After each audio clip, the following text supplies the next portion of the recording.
Dear students, special users के series में ये आपका 5th वीडियो, ऑलरेडी 4 से 5 वीडियो में अपलोड कर चुका हूं स्पेशल यूजर्स पर। वो अगर आपने नहीं देखे तो उन वीडियो का मैंने डिस्क्रिप्शन में लिंक दिया है, या फिर आप आई बटन प्रेस करके उन वीडियोस को देख सकते हैं। आज के इस वीडियो में आपको बताने वाला हूं 2 ऐसे यूजर्स जिनके बारे में शायद आपको नहीं पता है, अगर पता भी है तो उनके बारे में इतना डिटेल नहीं पता होगा जितना आज मैं बताने वाला हूं। सो इस वीडियो को हम लोग डियर स्टूडेंट्स स्टार्ट करते हैं। Let's start the video.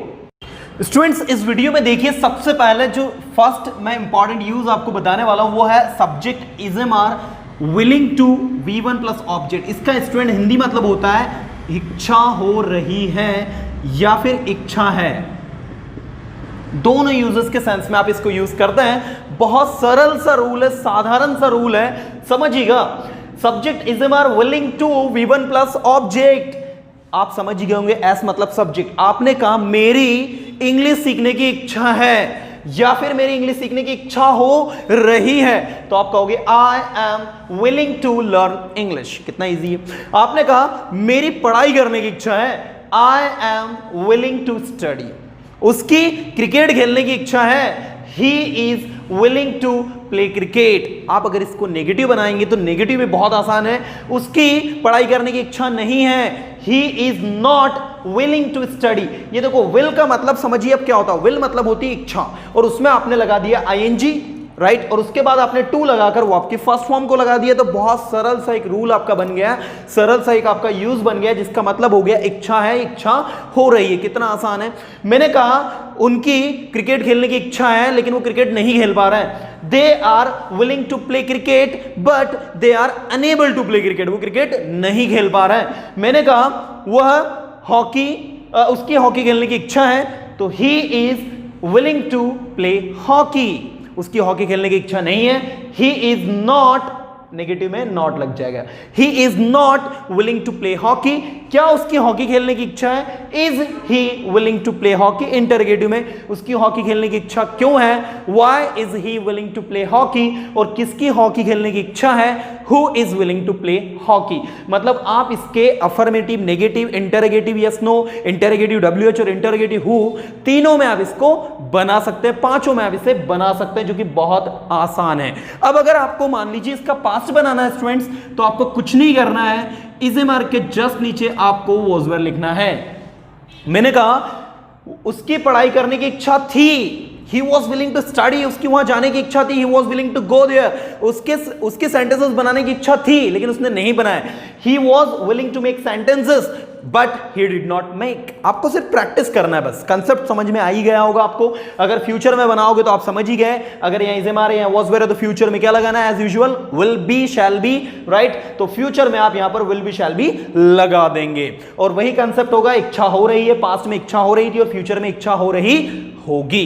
और आप इसे अफर्मेटिव, नेगेटिव, इंटरोगेटिव WH और हु पैटर्न में भी बना सकते हैं। तो ये आपका इच्छा है, उम्मीद करता हूं समझ में आया होगा। इसी के जैसा एक और रूल होता है स्टूडेंट्स, वो भी मैं लिख देता हूं, फील लाइक, ठीक है।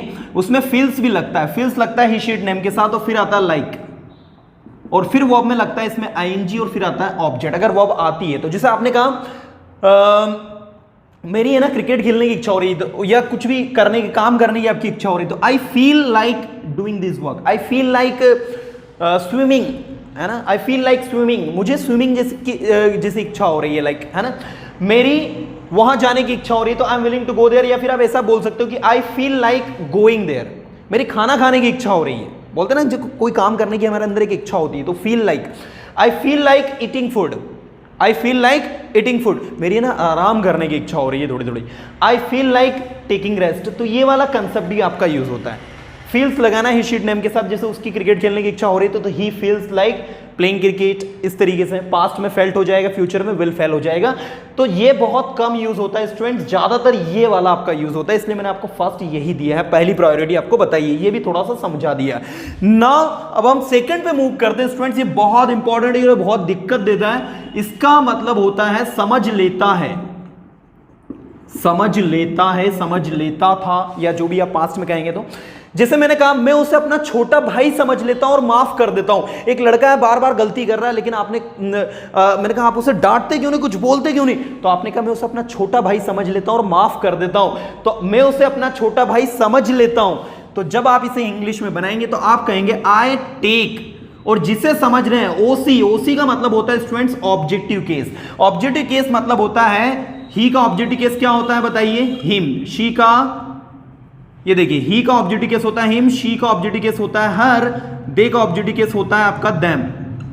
तो आपको यहां पर ऑब्जेक्टिव केस लगाना है। या फिर राम आया कोई नाम तो राम का ऑब्जेक्टिव केस राम ही होता है। जैसे आपने एक सेंटेंस कहा मैं राम को अपना भाई समझ लेता हूं, अपना भाई समझ लेता हूं। मान लो एक लड़का राम है जो बार बार गलती कर रहा है, मिस्टेक कर रहा है और आप उसे कुछ नहीं बोलते और आपने कहा मैं तो राम को अपना भाई समझ लेता हूं, माफ कर देता हूं, तो आप इंग्लिश में कहेंगे आई टेक राम। ये देखो आप क्या कहोगे इंग्लिश में, I take Ram for my brother. मैं लिख देता हूं I take Ram for my brother. ये कंसेप्ट बिल्कुल याद रखिएगा। अगर आप राम की जगह लिखे मैं उसे अपना भाई समझ लेता हूं, तो अब यहां राम की जगह लगेगा students him. I take him for my brother. Got it. मैं उसे अपना दोस्त समझ लेता हूं, I take him for my friend. वह मुझे अपना नौकर समझ लेता है। कभी कभी जैसे मान लो यार वो कितना बेडली ट्रीट करता है आपको, मैंने कहा यार, तो आपने कहा वो मुझे कभी कभी अपना नौकर समझ लेता है, तो he takes me for his servant. Come on, he takes me for his servant. वह मुझे उसका नौकर समझ लेता है, ठीक है, वो मुझे उसका बड़ा भाई समझ लेता है और मुझे कुछ नहीं बोलता है। He takes me for his elder brother. वो मुझे उसका छोटा भाई समझ लेता है। He takes me for his younger brother. Got it. इसी तरीके से स्टूडेंट्स जब आप इसको पास्ट में बनाएंगे तो आपको करना कुछ नहीं है, जहां आपने टेक और टेक्स लिखा है वहीं पर आपको टुक लगाना है। स्ट्रक्चर आपका वही रहेगा, सब्जेक्ट टुक, इसके बाद आपको लगाना है ओसी फॉर प्लस ऑब्जेक्ट। लेकिन हिंदी में समझ लेता था तो समझ लिया। जैसे मान लो एक लड़की रीना है और रीना ने एक रस्सी थी पड़ी हुई रात में, उसको समझ लिया सांप। तो मैंने कहा रीना ने रस्सी को सांप समझ लिया, रीना ने रस्सी को सांप समझ लिया। तो Reena took the rope for snake. मतलब जिसको समझ लेते हैं ना हम, जो वो पहले आता है और जो समझ लेते हैं वो बाद में जाता है। तो Reena took the rope for snake. Okay, मैंने उसे अपना दोस्त समझ लिया और माफ कर दिया। I took him for my friend and forgive, और उसको माफ कर दिया। राइट, फॉरगिव मतलब होता माफ करना। ओके, मैंने उसे अपना भाई समझ लिया, I took him for my brother. उसने मुझे अपना दोस्त समझ लिया, he took me for his brother. Got it students. आप इसे नेगेटिव करना चाहते हैं तो नेगेटिव भी हो जाएगा। He did not take me his brother, did he take me his brother, did he take me for his brother, how did he take me for his brother and who took me for his brother. किसने मुझे उसका भाई समझ लिया। तो इस तरीके से आप इसको नेगेटिव, इसको भी कर सकते हैं, इसको भी कर सकते हैं। अब अगर मान लीजिए आप इसको फ्यूचर में बनाते हैं तो आपको वही कंसेप्ट अप्लाई करना है। द सेम कंसेप्ट, आपको यहां सब्जेक्ट, यहां पर आपको लिखना है will plus take plus OC plus for plus object. समझ लिया यहां पर आपने लिखा है तो समझ लेंगे, ये समझ लेगा, वह मुझे अपना दोस्त समझ लेगा। He will take me for his friend, वह मुझे उसका फ्रेंड नहीं समझ लेगा तो he will not take me his friend.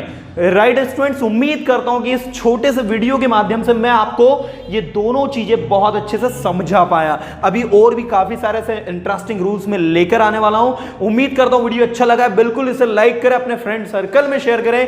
Thank you so much friend, thank you to watch this video, thank you so much.